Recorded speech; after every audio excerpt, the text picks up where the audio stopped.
The 2023-2024 Peace Center Broadway season is starting off with quite the thriller. MJ the Musical is moonwalking its way to Greenville next week, showing just how the singer catapulted into legendary status. And joining us live right now on Midday is Brandon Lee Harris, who plays young Michael in MJ the Musical. Thank you so much for taking the time to chat. Of course. Thank y'all for having me. Absolutely. So for those who maybe haven't heard of MJ the Musical yet, what can we expect? Woo. This is such an interesting question because I think everybody comes and sees this show and is expecting one thing and leaves completely mind blown and just their thoughts have shifted. The show is a whirlwind. It is a jukebox musical. It takes place during 1992, 2 days of Michael's rehearsals for the Dangerous World Tour.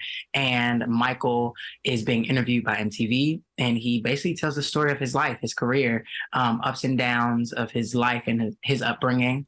Obviously, all the things that inspired him as an artist, as a dancer, as a vocalist, highs and lows of his career. And yeah, it takes you on a ride from start to finish. It feels like a concert. It makes you want to get up and dance, sing along. It makes you want to cry. All the things. I was gonna say, from the clip that we just showed, it certainly made me want to dance and sing. So I love the vibes we're already getting. You play Michael when he's a little bit younger. So tell me kind of about that role.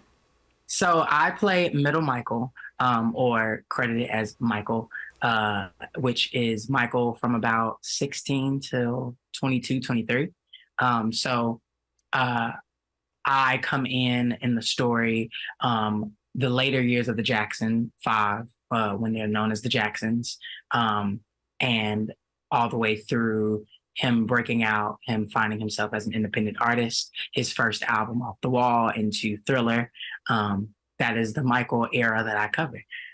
And this is really a brand new tour. So how exciting is it to be at the beginning of this journey as the show makes its way across the country?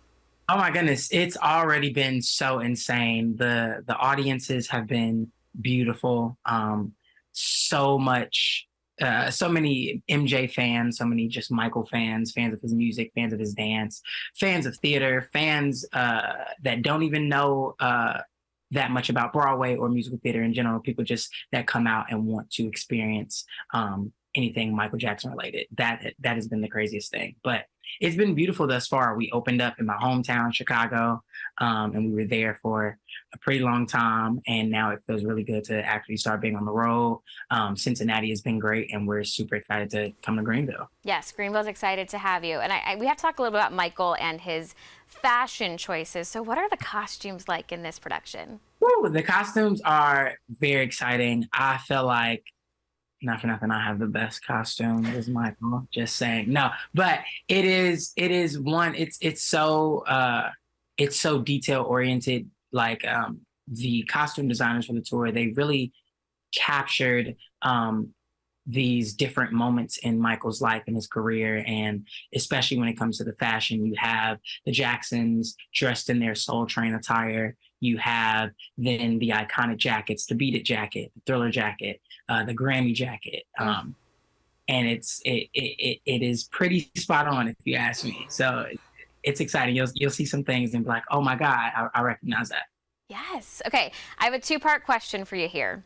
Yes. For starters, I know that you got your first taste of being in a musical in 5th grade. You were the Scarecrow in The Wiz, which is also a role Michael famously played in the 1978 movie. So first, does it feel at all like a full circle moment or help you relate to Michael? And two, are there other ways you feel the two of you were similar? This is a great question. Yes, it definitely feels full circle. I had so many full circle moments when we were in Chicago, because obviously that was my first taste of musical theater. It was playing The Wiz, and obviously I went out for the role because Michael, that he's my idol. He's been my number one artist that I look up to in terms of performing, in terms of artistry, in terms of humanitarian work, like all things. So yeah, my music teacher from 5th grade who directed that show, she came out and saw the musical while we were home. So that was definitely like a full circle moment, seeing her backstage and whatnot. But yeah, it is so crazy me and Michael share a birthday. So I got to perform on our birthday as him, which was like super meta and super mind blowing, but super fun. The the audience actually sang "Happy Birthday" to Michael like during the prologue, which was so sweet. Oh. Um, but yeah, like there there are so many things that have happened thus far just in my 24 years of living that I feel like align with Michael. Obviously, the birthday, the Wiz, and just where I feel like I am in my career right now, as an artist and trying to find myself and carve out a sound, and a vision for myself. I feel like the era of Michael that I get to play is also uh, doing the same thing. So I'm learning a lot, just diving deeper into the role and deeper into where he was at that time. Absolutely. Well, it seems like fate that you were meant to find this role. And It seems like fate. yes, absolutely. Well, we are so excited for you guys to come to Greenville. And I promise you, from one Chicagoan to another, you are going to love this city. It's great.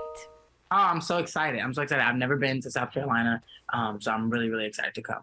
Awesome. Well, MJ, the musical is starting something at the Peace Center next week. You just can't beat it. The run begins next Tuesday, September 19th, going through Sunday, the 24th. Tickets start at $69. I did check this morning.